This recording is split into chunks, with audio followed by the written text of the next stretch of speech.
if we will get to see Kincaid and Cooks both playing well at the same time. Cooks was having his best day easily in the 3 that he's played, or 4 that he's played. Yesterday on Sunday against the Philadelphia Eagles, it goes over for 100 yards. Down the field plays, he actually could have had even more if him and Allen were on the same page, where Allen throws it on the outside shoulder and Cooks is running to the inside shoulder. So we'll see. 803-0550 is the phone number. Also, question of whether even he'll play on Sunday. Like, is he a part of it? Which receivers are a part of it?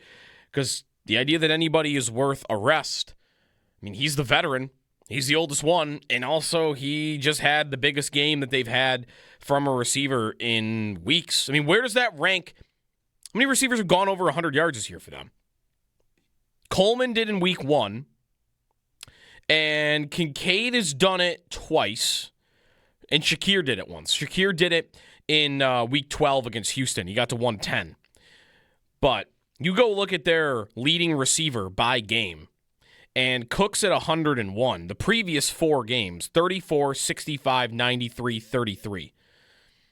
And 2 of those games are Cook and Knox. Like, Knox at 93 was your biggest day that anybody had. It just kind of goes, though, to show that it's not the strength of the team. Not that anybody thinks it is. And a guy can walk off the street and immediately look like the best player at that position because they've just gotten it so wrong this year, especially. 803-0550 is the phone number. If you've got a stadium memory that you want to pass along, what your number one memory is as we head to a close on Sunday. And we'll do that a little bit later on, too. So if you're looking to call in, feel free. The Jags and the Patriots, those are the 2 teams that the Bills are most likely to play. They could still play Houston. Houston wins the division. You would need Tennessee, though, to beat Jacksonville. They could still play the winner of the AFC North, but you would need Houston and the Chargers to lose, and that might be tough. Texans especially.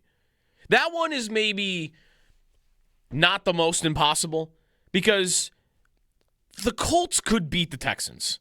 They are a 10-point underdog, but Houston is so inept on offense that they are capable, kind of like Denver, but a little bit to a lesser extent. They play these close games against a couple of bad teams along the way because the offense is so bad that they have a tough time really pulling away from anybody. Denver has more of these, but Houston beat the Raiders by 2 points 2 weeks ago, and they only beat the Titans in Week 11 by 3. Like, that's only a couple, but they're capable of playing down to their opponents, and there are a couple of recent examples of that.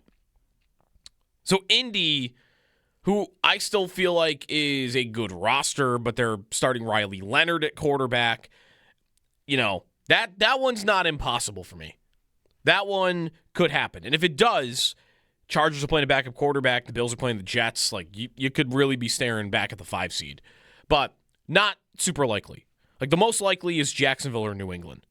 And looking at some of the DVOA numbers from Aaron Schatz's site on those 2 teams and what their seasons have looked like, I think the Jaguars have really caught up to them as a passing offense. Like, to me, those are probably the 2 most dangerous pass offenses in the AFC right now. It's New England and it's Jacksonville. New England, it's a lot of Drake May doing heroic things.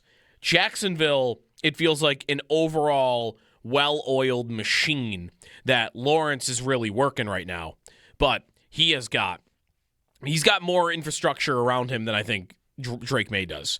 Because Lawrence has an explosive receiver that's back in the right role in Brian Thomas. He's got a trustworthy, do-it-all separator in Jacoby Myers. And they've kind of stumbled upon their version of Khalil Shakir, a guy that usually will run a little bit shorter in terms of routes, but is super dangerous with the ball in his hands.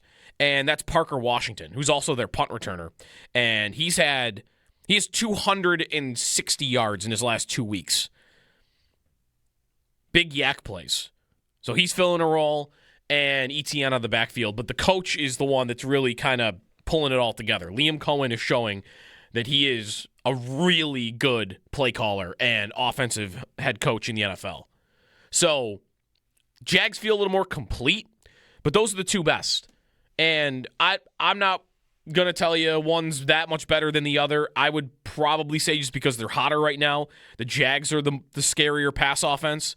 Everything else on the season is advantage Jags. Everything else. You want to look at running? Because those are probably the two biggest weaknesses of these two teams when it comes to what they've been on offense this year. And maybe that feels like that's where they feel like decent matchups for the Bills. The Bills have had problems stopping the run this year, while these are maybe the two worst run offenses. The Patriots are worse, though. Rushing DVOA on the season, Jacksonville finds themselves ranked at 20th in the NFL, and New England 27th. Big gap, though.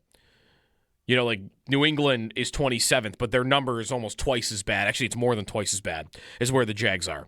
So, rushing offense, not a big advantage on either side, but Jacksonville definitely better than New England. And then on the defensive side of the football, how good these two teams are against the pass, which the Bills have their struggles in. Right now, on the year, Jacksonville, the 9th best by DVOA, 9th best pass defense in the NFL, and New England, 26th. Rush defense, Jacksonville is the 4th best rush defense, and New England, 21st. It's just night and day. One team is far and away a better overall football team. New England had the schedule. New England probably, to me, has the better quarterback.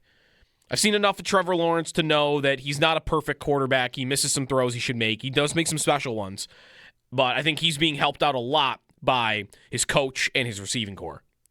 May's great, but May doesn't have the receivers right now. He doesn't have the healthiest line. He doesn't have the run game. And he doesn't have the defense. He has the easy schedule. And I think that is a big reason why they're above Jacksonville in the standings. I don't think it's close. I think you want to play the Patriots in round one. Weak rush defense, weak pass defense, weak rushing attack.